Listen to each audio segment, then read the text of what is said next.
Bonjour, presque bonsoir en cette fin d'après-midi. Donc on se retrouve de nouveau sur la côte ouest. Je m'excuse à l'avance d'un peu de bruit, les voisins qui sont en train de faire des travaux.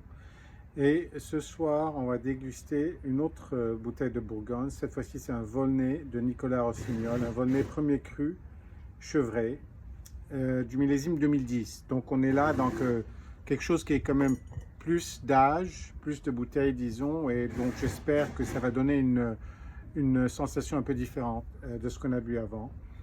Et voilà, donc on regarde déjà la robe, elle est pas aussi claire, pas aussi de couleur, disons, que le pommard qu'on avait dégusté ensemble. Il y a déjà un peu plus d'orange, un peu plus de marron.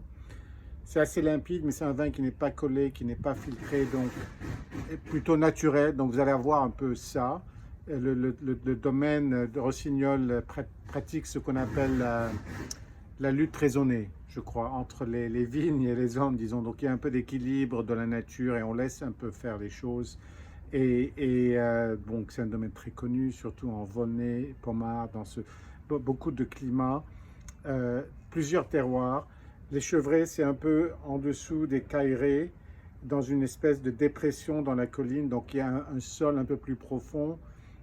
Et ça a tendance à être un peu plus, disons, d'une grande gentillesse par rapport à la subtilité ou à la profondeur de certains autres Volnay. Mais on va voir ce qu'on a là.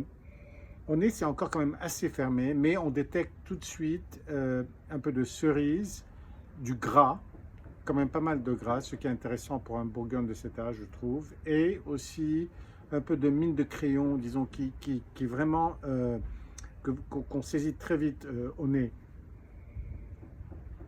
Mais c'est encore un peu fermé quand même. Et donc c'est toujours un peu le problème avec ces vins. Est-ce qu'on attend 5 heures, 6 heures, 8 heures? Est-ce qu'on fait 2 dégustations? On n'a pas toujours l'occasion, puisqu'il n'y en a pas beaucoup. Il n'y a pas grand-chose qui reste en général après le dîner.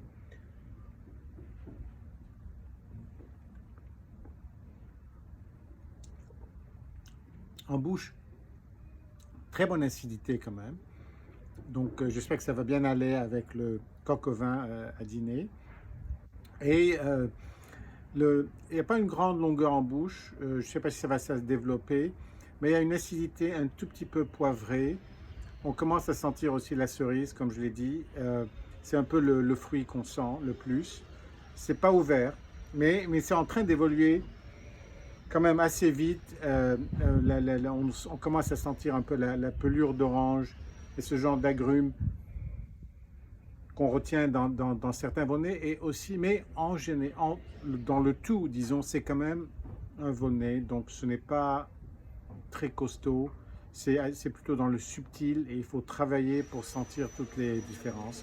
Je vous ferai aussi un commentaire par écrit après le dîner. Cheers et à très bientôt.